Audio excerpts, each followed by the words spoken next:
আসসালামু আলাইকুম বন্ধুরা। তো সবাই কেমন আছো? আশা করি ভালো আছো। আর আজকের ওয়েদার কি বলবো, খুবই সুন্দর আছে, বৃষ্টি হয়নি। তো সবার আগে ক্যাপটা লাগিয়ে ফেলি। তো নিচের কাজ মোটামুটি কমপ্লিট হয়ে যাচ্ছে, তাই জন্য একটু বসে আছি। তো তারপর দুটো চা নিয়ে চলে আসলাম। চা খাওয়ার পর তাড়াতাড়ি কাজে লেগে পড়লাম। দেখতেই পাচ্ছ চিকেনগুলো লাগবে,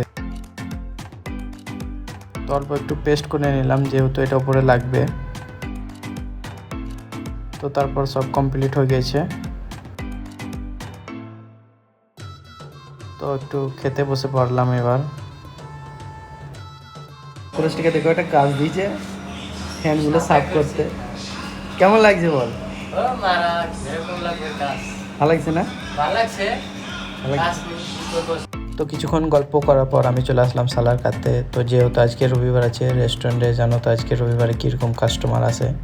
তো কাজ কমপ্লিট করার পর আমি চলে আসলাম রুমে। তো আজকের ওয়েদার খুবই সুন্দর আছে। তো আজকের মতো বাই, কাল আবার দেখা হচ্ছে।